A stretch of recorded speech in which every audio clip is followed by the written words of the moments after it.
Последни вести денеска, добро вечер. Семејството на Фросина Кулакова и група граѓани попладнево излегоа на протест против пресудата на Кривичниот суд Скопје, со која што Васил Јованов беше осуден на 12 години затворска казна за сообраќајната несреќа во која што смртно беше прегазена младата девојка. Протестот почна пред Универзалната сала, а заврши пред Кривичниот суд, каде што семејството на Фросина испорача неколку барања за, како што рекоа, во иднина да не се случуваат слични трагедии. Таткото на Фросина, меѓу другото, изрази сомнеш за, како што рече, правен инженеринг со криминални елементи. Тој изјави дека во целото сценарио сега се вклучил и Врховниот суд, кој што ја укинал пресудата за претходниот случај, во кој што Јованов беше осуден на 3,5 години затвор за трговија со дрога. На протестот поддршка им дадоа и граѓани кои доживеале слични трагедии и се чувствуваат обесправени од системот.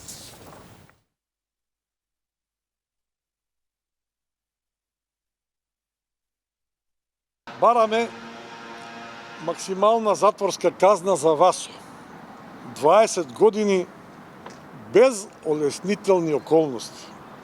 Бараме апелацијскиот суд да ја преиспита пресудата и да изрече максимална казна од 20 години затвор. Ќе бараме судскиот совет да покрене дисциплинска постапка, да се утврди дали постоело непрофесионално или пристрасно постапување. Во меѓувреме, бараме судијката да биде временно отстранета од работа. Бараме законски измени за строги казни во случаи на екстремна небрежност токму како ова. Ние знаемо како боли. Ја не сум дојден овде од радост. Доаѓам од туга и поддршка на луѓето. Ако ќе ми даде мене поддршка, кој? Држава ли имаме? У која држава живееме?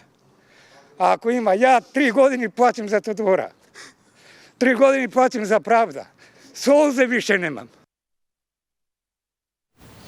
По укинувањето на пресудата на Скопска апелација, со која што Јованов беше осуден на 3,5 години затворска казна за трговија со дрога, од Врховниот суд појаснува дека таквата одлука ја донеле бидејќи обвинетиот и неговиот адвокат не биле повикани во апелација при одлучувањето, иако тие тоа го побарале, што според Врховниот е спротивно на правичното постапување и праксата на Европскиот суд за човекови права.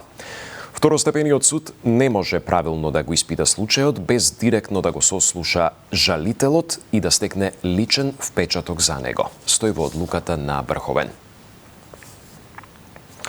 Обвинителството бара ефективниот притвор за поранешниот министер за економија Крешник Бектеши, осомничен за трагедијата во Кочани, да му се замени со куќен, согласно фазата во која што се наоѓа постапката и доказите кои што веќе се обезбедени.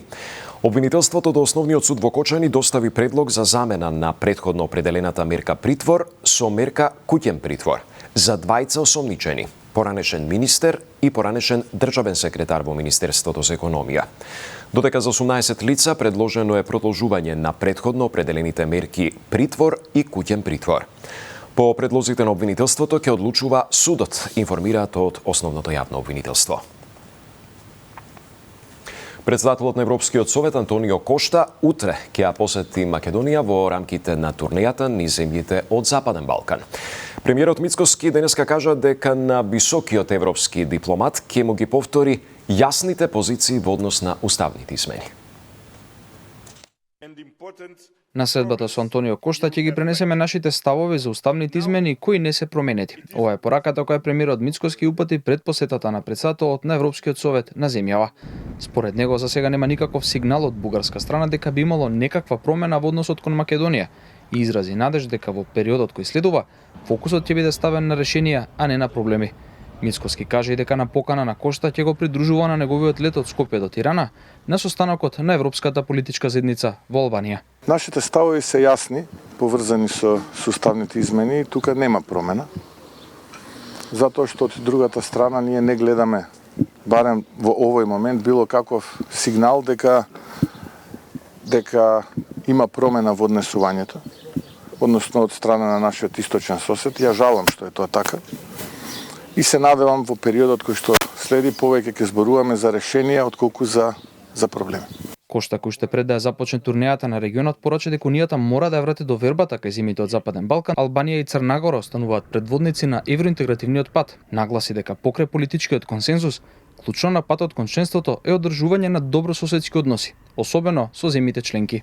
Political consensus and institutional stability are vital to complete the accession.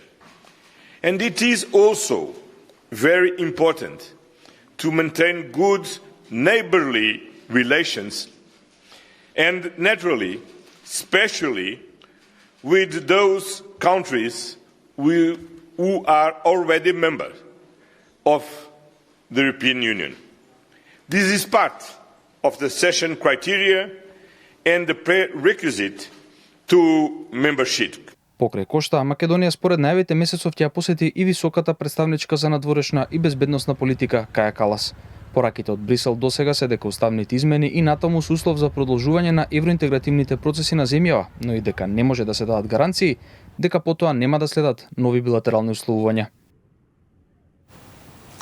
Заврши процесот на подготовка на предлог законот за судскиот совет, во кој што се инкорпорирани препораките од оценската мисија на Европската комисија.